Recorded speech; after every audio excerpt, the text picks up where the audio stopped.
સમયાંતરે પૂરક આહારમાં સુધારો થાય તેની ખાતરી કરવી.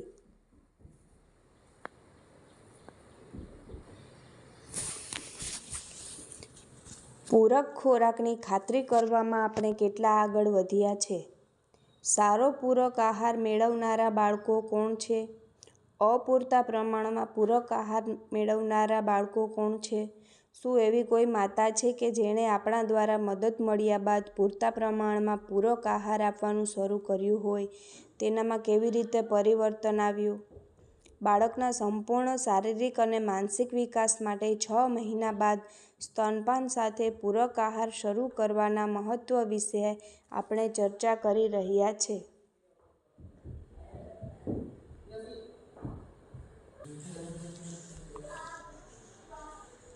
પૂરક ખોરાકની ખાતરી કરવામાં આપણે કેટલા આગળ વધ્યા છે? શું પૂરતો પૂરક આહાર આપવામાં આવતો હોય તેવા વધુ બાળકો આપણા ગામમાં છે? આપણે આ પ્રગતિને કેવી રીતે માપી શકીએ? શું આપણે બાળકના પૂરક આહારને આંકડાઓમાં રજૂ કરી શકીએ? તો કેવી રીતે? તમારા ઘર મુલાકાત આયોજન પત્રકમાં જુઓ અને પછી જવાબ આપો. જો તમે અમુક બાળકોના આહારની સ્થિતિ જાણતા ન હોય તો વાંધો નહીં. બાળકો કેવું કરી રહ્યા છે? શું તમને લાગે છે કે તેઓ સારી રીતે ખોરાક લે છે? એવી કઈ બાબતો છે કે જે પરિવારો સારી રીતે કરે છે અને સારી રીતે નથી કરતા? સૂચકાંક એટલે બાળકને કેવા પ્રકારનો ખોરાક આપવામાં આવે છે. કેટલાક બાળકોને સ્તનપાન કરાવવામાં આવે છે. એમાં 6 માસના બાળકો, 7 માસના બાળકો, 8 માસના બાળકો, 9 માસના બાળકો, એવી રીતે આંકડા રજૂ કરવાના. કેટલા બાળકોને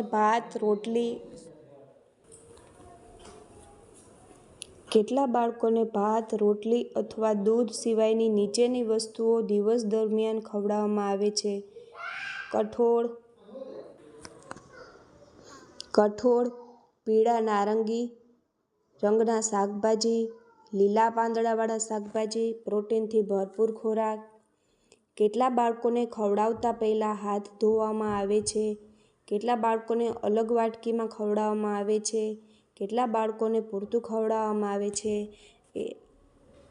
ટકાવારી કાઢવા માટે જો 5 આંગણવાડી કેન્દ્રો પર 6 માસના 15 બાળકો હોય, તેમાંથી 10 બાળકોને ભાત અથવા રોટલી દરરોજ ખવડાવવામાં આવતું હોય તો ટકાવારી કેવી રીતે ગણશે? તો 10/15 એને ગુણ્યા 100 તો 66.7 ટકાવારી આવે છે. 66.7% બાળકો છે એમને ભાત અને રોટલી છે એ ખવડાવવામાં આવે છે.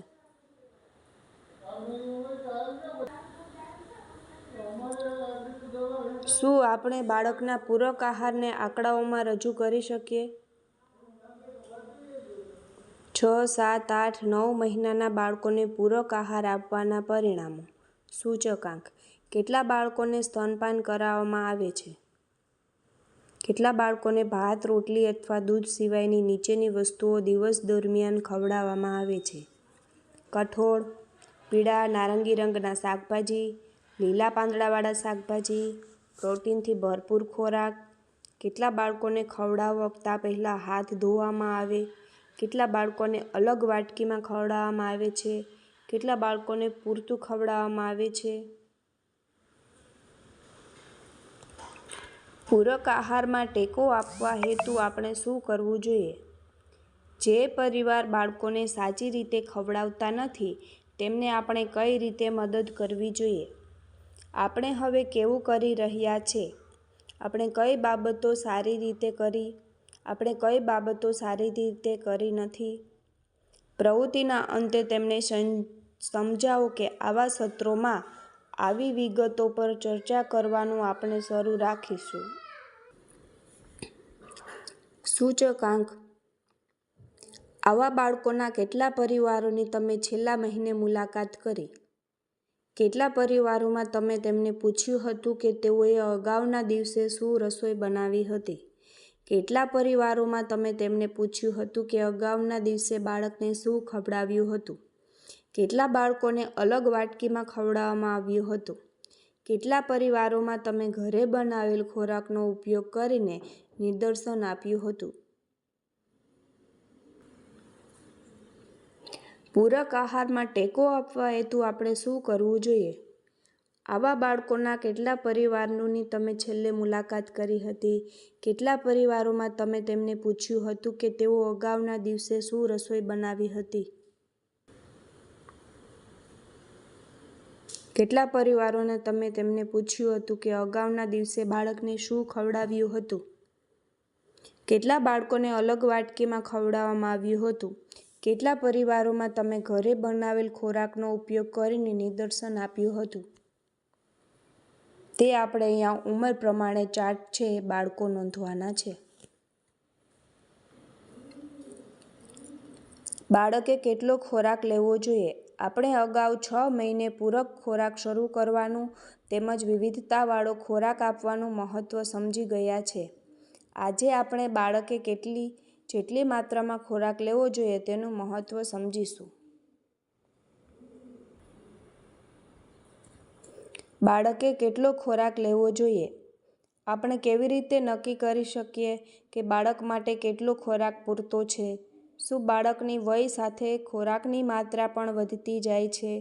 જે બાળક ખૂબ જ સક્રિય અને રમતિયાળ હોય તેને કેટલા ખોરાકની જરૂર પડે છે? જે બાળક મોટાભાગનો સમય ઊંઘે છે અથવા નિષ્ક્રિય રહે છે તેને કેટલા ખોરાકની જરૂર પડે છે? તંદુરસ્ત બાળકને કેટલા ખોરાકની જરૂર પડે છે? જે બાળક બીમાર હોય તેને કેટલા ખોરાકની જરૂર પડે છે?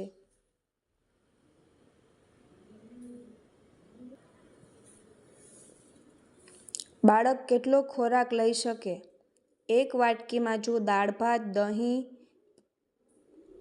અથવા દાળ દૂધમાં પલાળેલી રોટલી બાળકને અમર્યાદિત માત્રામાં આપવામાં આવે તો બાળક દિવસ દરમિયાન કેટલું ખાઈ શકે? જો આપણે બાળક ઈચ્છે તેટલો ખોરાક ખવડાવી અલગ બાળકો અલગ માત્રામાં ખોરાક લેશે. અમુક વધુ ખોરાક લેશે, અમુક ઓછો. જો આપણે દરરોજ આવું કરીએ તો અલગ બાળકો અલગ દિવસે અલગ માત્રામાં ખોરાક લેશે. આવું કુદરતી છે. તમામ બાળકો હંમેશા સમાન માત્રામાં ખોરાક લેતા નથી. મોટાભાગના બાળકો નાના બાળકોની સરખામણીમાં વધુ ખોરાક લે છે. મોટા બાળકો નાના બાળકોની સરખામણીમાં વધુ ખોરાક લે છે. માંદા બાળકો ખાવાની ના પણ પાડી દે, પરંતુ તેઓ જેમ સાજા થવા લાગે તેમ તેની ભૂખ પરત ફરે છે. તેઓ અગાઉ કરતાં પણ વધુ ખોરાક લઈ શકે. વૈજ્ઞાનિકો દ્વારા કરવામાં આવેલ આવા પ્રયોગો આપણને જણાવે કે બાળક માતાના દૂધ પર હોય તેને ખોરાક આપવામાં આવે તો તેની વયને અનુરૂપ સરેરાશ નીચે દર્શાવેલ માત્રામાં ખોરાક લેશે. 9 માસ સુધી 24 કલાકમાં લગભગ 200 ગ્રામ અથવા 2 સ્ટાન્ડર્ડ વાટકી. 12 માસ સુધી 24 કલાકમાં લગભગ 300 ગ્રામ અથવા 3 સ્ટાન્ડર્ડ વાટકી. 18 માસ સુધી 24 કલાકમાં લગભગ 800 ગ્રામ અથવા 5 સ્ટાન્ડર્ડ વાટકી. જો બાળકને સ્તનપાન ન કરવામાં આવતું હોય તો બાળક વધુ ખોરાક લેશે. બાળક ક્રિયાશીલ હોય કે નિષ્ક્રિય, તંદુરસ્ત હોય કે પાતળું, કોઈપણ સંજોગોમાં બાળક ઉપરોક્ત દર્શાવેલ માત્રામાં ખોરાક લેવું જોઈએ.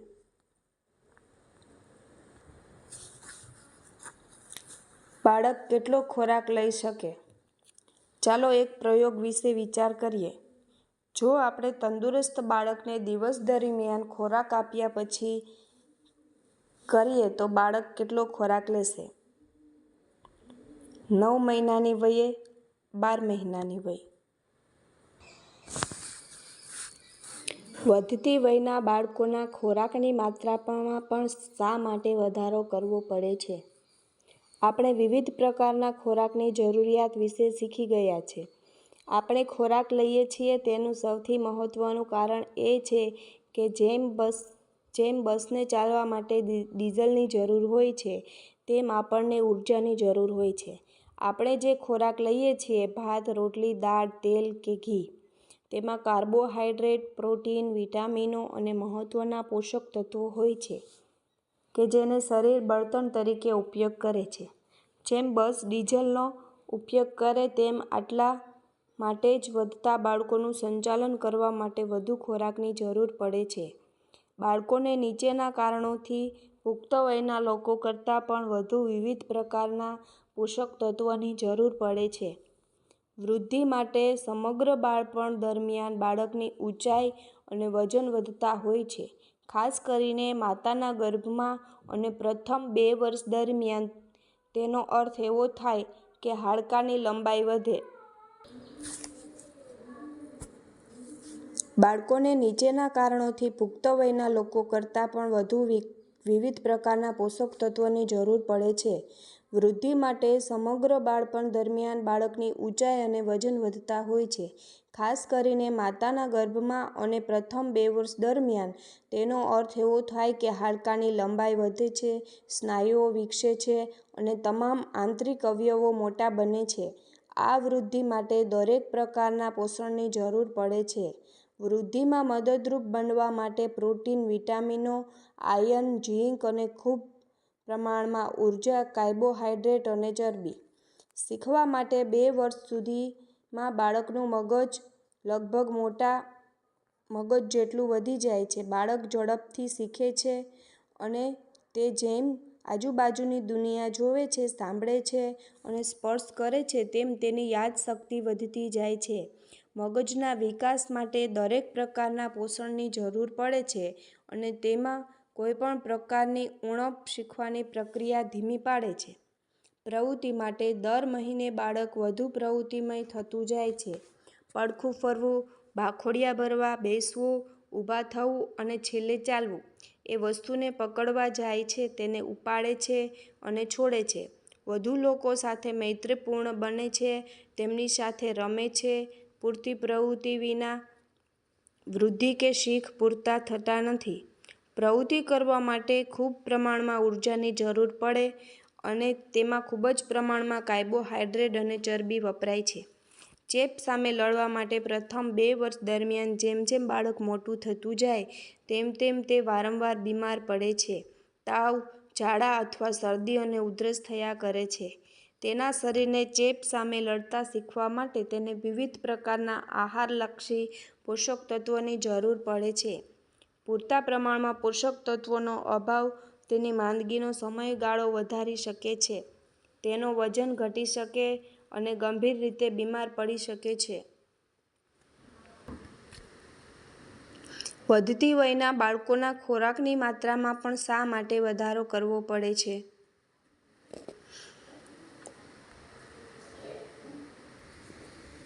પોતાનું બાળક પૂરતા પ્રમાણમાં ખોરાક લઈ રહ્યું હોવાની ખાતરી માતાએ કેવી રીતે કરવી જોઈએ? જે બાળકને 6 માસની વયથી ખાવાની ટેવ પડી જાય છે, તે ત્યાર પછી પણ પૂરતો ખોરાક લે તેવી સંભાવના વધુ રહે છે. બાળક કેટલો ખોરાક લે છે તેનો સમગ્ર આધાર બાળકને કેટલી ભૂખ લાગી છે તેના પર રહે છે. બીજી બાજુ, ભૂખ લાગવાનો આધાર એ બાબત પર રહે છે કે શું બાળક તંદુરસ્ત છે અને બાળક કેટલું સક્રિય છે.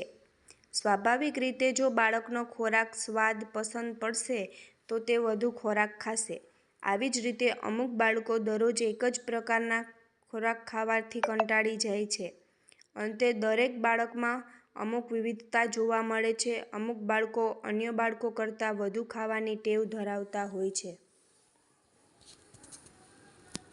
બાળકો પૂરતો ખોરાક લે તેની ખાતરી કરવા માટે પરિવારને અનુસરવાના નિયમો. વિવિધ પ્રકાર અને સ્વાદના ખોરાક આપો અને બાળકને શું પસંદ અને નાપસંદ છે તે જાણો. બાળકને વારંવાર ખોરાક આપો તેની વય મુજબ.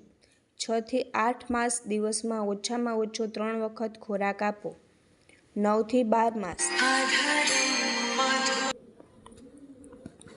9 થી 12 માસ, દિવસમાં ઓછામાં ઓછો 4 વખત ખોરાક આપો. 12 માસ પછી, દિવસમાં ઓછામાં ઓછો 4 વખત ખોરાક અને 2 વખત નાસ્તો આપો. બાળકે કેટલું ખાવું જોઈએ તેના પર પ્રતિબંધ મૂકો નહીં. જો બાળક ખાવા ઈચ્છે તો તેને ખવડાવતા રહો. જો બાળક જાતે ખાવા ઈચ્છે તો તેને જાતે ખાવા દો અને બાળકને ખોરાક સાથે રમવા દો. જો બાળક ભૂખ્યું થાય તો તેને કેવી રીતે જાણ કરે કે શીખો. આવા સમયે બાળકને ખવડાવો, ઘડિયાળ મુજબ ચાલો નહીં. બાળકને ખાવા માટે દબાણ કરો નહીં. આવું થોડા દિવસ કામ કરી જાય, પણ વહેલા કે મોડા બાળક ના પાડતા શીખી લેશે. જ્યાં સુધી બાળક બીમાર નહીં હોય ત્યાં સુધી તે સારી રીતે ખાશે. જ્યારે બાળકને ખાવાની છૂટ આપવામાં આવે છે ત્યારે સામાન્ય રીતે બાળક માટે પૂરતું પ્રમાણમાં હોય છે. બાળક 9 થી 10 માસનું હોય ત્યારે માતા અને બાળકના આ નિયમોથી ટેવાઈ જાય તો આ નિયમો સારી રીતે કામ કરે છે. મોટા બાળક વધુને વધુ હઠીલા અને રમતિયાળ થઈ જાય છે અને ત્યાર પછી ખાવાની ટેવ પાડવી વધુ મુશ્કેલ બની જાય છે. એટલા માટે જ બાળક મોટું થાય તે પહેલાં માતા અને બાળક ખોરાકની સારી ટેવો વિકસાવે તે જરૂરી છે. પોતાનું બાળક પૂરતા પ્રમાણમાં ખોરાક લઈ રહ્યું હોવાની ખાતરી માતાએ કેવી રીતે કરવી જોઈએ? માતાએ શું કરવું જોઈએ? માતાએ શું ના કરવું જોઈએ? બાળકના ખોરાકની માત્રા વધારવામાં આપણે પરિવારને કેવી રીતે મદદ કરી શકીએ? આપણે અગાઉ જે સિદ્ધાંતો અપનાવ્યા તેને જ અનુસરીને પરિવારને આપણે મદદ કરી શકીએ. પૂછો. માતા અને પરિવારજનોને પૂછો કે બાળકે આગળના દિવસે શું ખોરાક લીધો હતો. મૂલ્યાંકન કરો. સ્ટાન્ડર્ડ નિયત વાટકીનો ઉપયોગ કરી અગાઉના દિવસે બાળક દ્વારા લેવામાં આવતા ખોરાકની માત્રાનું મૂલ્યાંકન કરો. છેલ્લા 24 કલાકમાં બાળક દ્વારા લેવાયેલ ખોરાકની માત્રા જાણવા માટે કટોરી અને રાંધેલ ખોરાકને કેવી રીતે ઉપયોગ કરવો તે જણાવો. સલાહ આપો.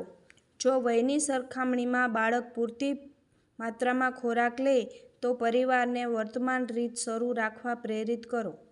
જો બાળક અપૂરતા પ્રમાણમાં ખોરાક લેતું હોય તો એ બાબતે જાણો કે માતા બાળકને કેવી રીતે ખવડાવે છે અને તેણીનો અભિગમ સુધારવા માટે અગાઉ ચર્ચા કરેલ નિયમોનો ઉપયોગ કરો. એ બાબતની ખાતરી કરો કે બાળક જેટલું ઈચ્છશે તેટલું ખાશે. જો તેને જેટલું ઈચ્છશે તેટલું ખાવાની છૂટ આપવામાં આવે તો બાળકના ખોરાકની માત્રા વધારવામાં આપણે પરિવારને કેવી રીતે મદદ કરી શકીએ? આપણે શું કરવું જોઈએ? આપણે શું ના કરવું જોઈએ?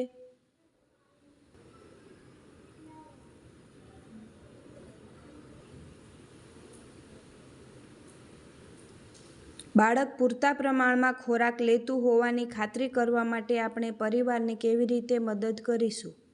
આપણે ઘર મુલાકાત કરવા માટે 6 માસનું બાળક ધરાવનાર પરિવારને પ્રાથમિકતા આપીશું. ઘર મુલાકાત વખતે બાળકને ખવડાવેલ વિવિધ ખોરાકની વસ્તુઓ વિશે પૂછવા ઉપરાંત સ્ટાન્ડર્ડ વાટકીનો ઉપયોગ કરીને આપણે એ બાબત પર જાણીશું કે બાળકે આગલા દિવસે કેટલી માત્રામાં ખોરાક લીધો. જો જરૂર જણાય તો આપણે માતાને બાળક જેટલું ઈચ્છશે તેટલો ખોરાક કેવી રીતે તેને લેવા દેવો તેની સમજ આપીશું. બાળક પૂરતા પ્રમાણમાં ખોરાક લે છે કે નહીં તેની ખાતરી કરવા માટે આપણે ફોલોઅપ કરીશું.